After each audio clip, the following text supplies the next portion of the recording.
Hello YouTube, it's Rob, and this is Evil Genius, 2004's answer to what should you do if you want to be a Bond villain, by Rebellion. It's probably the only game that lets you do this, as its explicit intent. I thought I'd take you through the game for a bit. I've already played through this several times. I had this before it was even on Steam. I've always enjoyed it. I think I left my copy out with a friend of mine. I ended up getting it on Steam. It was like £9 because it was 85% off. And just threw it in the library. So it would be there for whenever I felt the urge to play it again sometime down the line. So I thought, hey, why not? I can take you through the tutorial. Or I can... Well, let's go through the tutorial, because honestly, I haven't played this game in, I don't think, 5 years. I don't think there's that much for me to remember. Greetings, O Evil One. Number 2 here. As per your instructions, I've set up this training island to help get you back up to speed with lair management after those long years in hiding. Once your memory has been refreshed, we will move on to the real secret island, where we can begin the world domination plans in earnest. Right. So we are disembarking from our helicopter in proper Evil Genius style. As you can see, we're kind of a Blofeld villain. And that's our main henchman.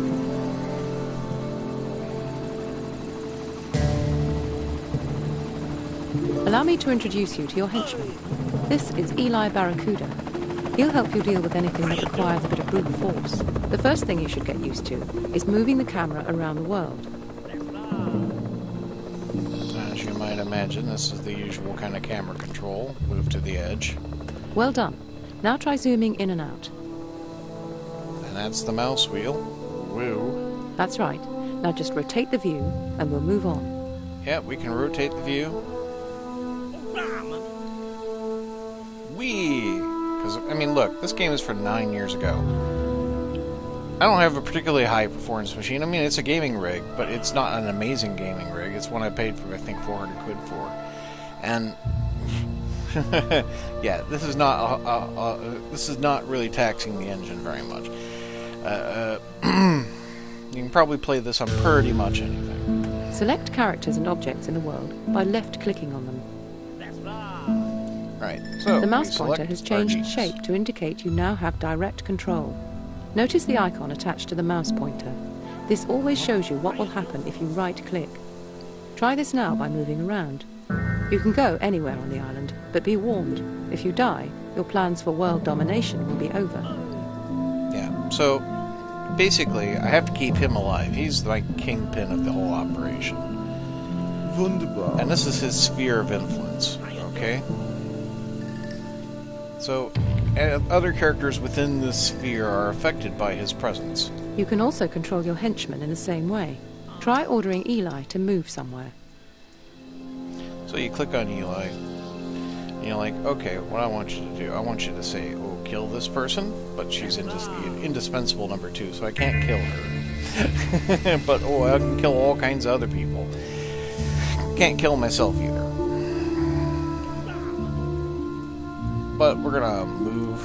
So we click on him, and then we remember, right-click to left-click our select, location. and right-click performs the action indicated by the icon. Look out! The forces of justice must have heard of your return, and they're moving against us already. Damn that. Tag the agent for death. So we tag the agent for death. Right-click on the enemy agent. We have various tags. We have remove tag, kill tag, capture tag, weaken tag. So we want to kill that one. I'll have to click continue. Tagging a character changes the way that Now, minions because he's and been henchmen tagged for respond to death, them. anyone that sees Tags him are an will effective way respond to to that deal with intruders. command. Let's move into the safety of the underground base. This is where the majority of your lair building will take place. And yeah, we have a corpse now lying on the beach. Yes.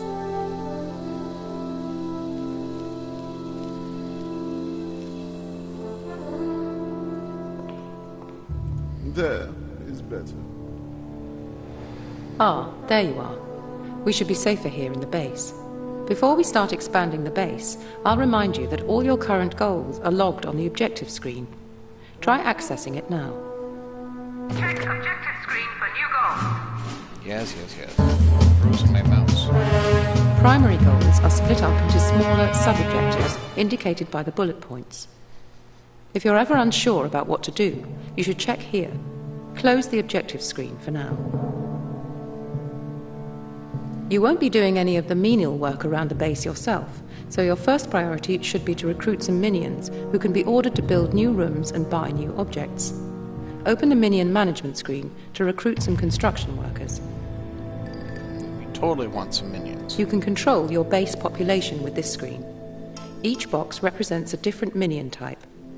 The number on the left shows how many minions of that type you have, and the number on the right shows how many you want.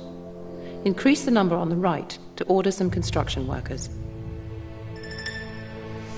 So, okay. We want 2. But actually, we want 8 more. So we have 10 of them. The recruitment slider is used to control how quickly new construction workers are recruited. We want 10. Dragging the slider to the right will bring fresh recruits to the island quicker, but for a higher price. Yeah, then this means paying more per minion. I mean, really? I'm happy to let time pass. More construction workers mean your base can expand faster. Before you start, it's important to remember that you can only ever directly control your henchmen, never your minions. Your minions are indirectly influenced through the orders you give. As only befits a man of my position, yes. Expanding your lair is vitally important to the success of your evil schemes. Constructing a new room is simply a matter of selecting the room type to be built and creating a blueprint layout.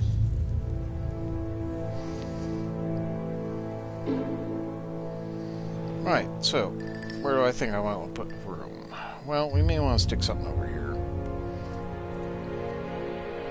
Okay, we're trying to put in a barracks.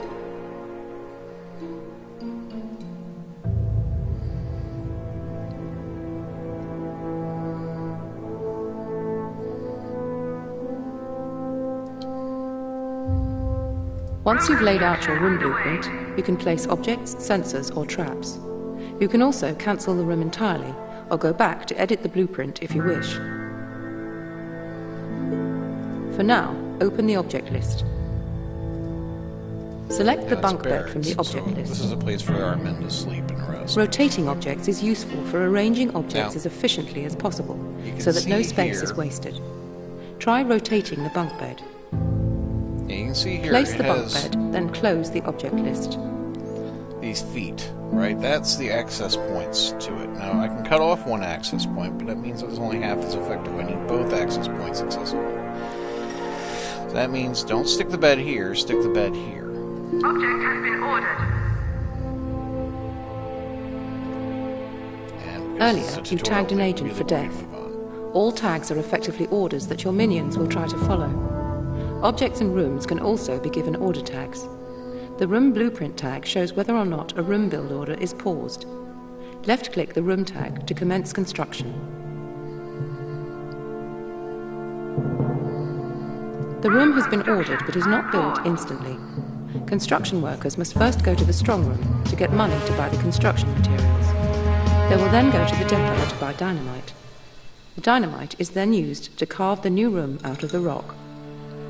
It is important to keep enemy agents from snooping around your base and rooms. Security doors help to prevent this. Let's build one at the entrance to this room to protect it. Be careful though. Given enough time, skilled agents can break through even security doors. Also, they do try to drag some attention to you. Note that doors can only be placed in gaps or corridors that are 2 tiles wide.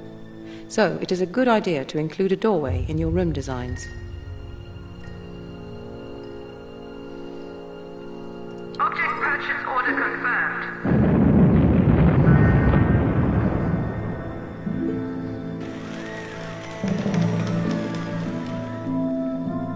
Now that we've built a room and placed an object, we'll look at how objects can be further manipulated by tagging them with orders. Right-click on the punch bag to see what you can do with objects.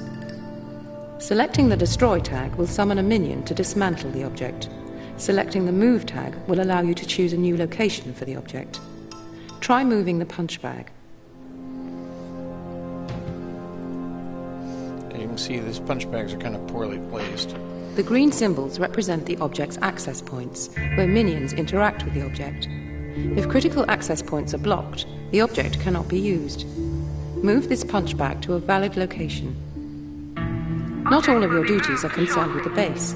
This button accesses the world domination screen. From this screen, you can send your minions and henchmen out into the world to perform various evil deeds. The world is divided into 5 global defense alliances, each of which is further divided into regions. Patriot defends America and Japan. Sabre protects Europe and its colonies. Hammer is charged with the defense of all Soviet nations. Anvil defends China and Southeast Asia. Smash is a coalition of Southern Hemisphere nations united in the fight against evil. As you perform evil deeds, you will experience rises in your heat and notoriety levels. Heat is an indicator of how much each alliance wants to bring you to justice. High heat levels will cause an alliance to send more dangerous agents to disrupt your schemes. Heat gradually erodes over time. Notoriety indicates your global status. It is your ultimate goal to become 100% notorious. Notoriety brings many rewards, but gaining it without gaining heat is a tricky job. You can dispatch your minions to any region of the world at any time. To do this, you must first select the region you want to send them to. Select the highlighted region. The operatives bar shows how many minions are in the selected region. There are currently 2 construction workers already here. Notice they are creating heat in that area by their presence. Click on the relevant minion type to send one to the region. Dispatch 3 more construction workers.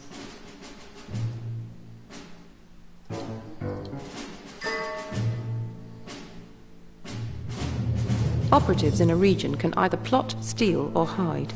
We'll look at each activity in turn once your minions have arrived. As your evil presence spreads across the globe, you may find that the world map becomes rather crowded. These buttons toggle markers on and off. Your minions have arrived. Currently, they are all hiding. This means that they are safe from harm, but they are not actually doing anything useful yet. Stealing is the main way of obtaining cash. Click the Stealing button to make your minions come out of hiding and start siphoning cash out of the region. Stealing is also an excellent way to earn heat. Notice how your income level increased when you ordered these minions to steal. The more minions you have in a region, the greater your income will be. You should also be aware that military minions are better at stealing, and some regions provide more cash than others. Plotting is used to discover acts of infamy, which are evil deeds that can be carried out by your minions.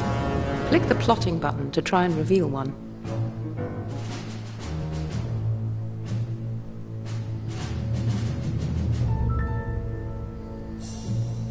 Your minions have uncovered an act of infamy. Click on the marker to assess it. This screen allows you to examine the requirements of an act of infamy. There are many different acts to undertake throughout the world, providing rewards such as loot or new henchmen. Each act has its own minion demands. You must have the required numbers of the specified minion types in the region before you can attempt an act of infamy. You have enough construction workers in the region. Click the Go button to make your minions perform the act of infamy. Now, risk is low, won't cause any heat, but it will increase our notoriety, and it'll take 15 minutes. The act of infamy is now underway. Well, 15 seconds. Depending on the difficulty of the act, minions may well die whilst performing it. As long as you have at least 1 minion remaining when the act is completed, you will be successful. If all minions die, the act will fail. The act of infamy was successfully completed. You have been rewarded with a notoriety boost. Close the world map screen to return to the island view. You should have all the basic information you need for now. I've raided the archives for suitable video footage that should prove helpful for more advanced topics. You'll be able to access these clips at appropriate times. That's about all I have to tell you. Oh, no. What are you doing? Please, no. I'm sure I can still be of use to you. Have mercy! No! Oh! You know too much. I never liked you anyway. Oh, is that how it is?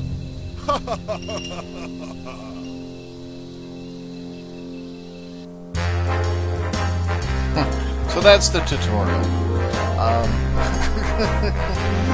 I think I'll make another video once I've actually played some, so you can see some of the traps and some of the fun stuff.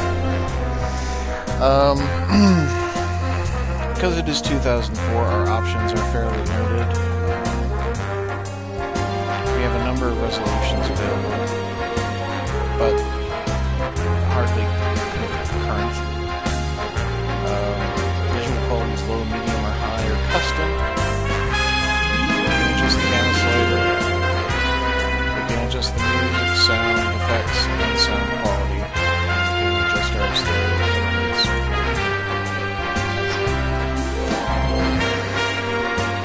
We can also rebind these controls, but it's mostly done for this.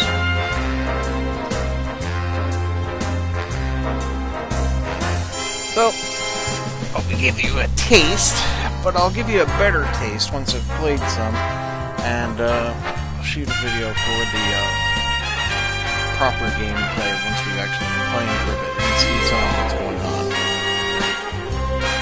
See you then, folks. This has been Rob. Have a great day. Bye.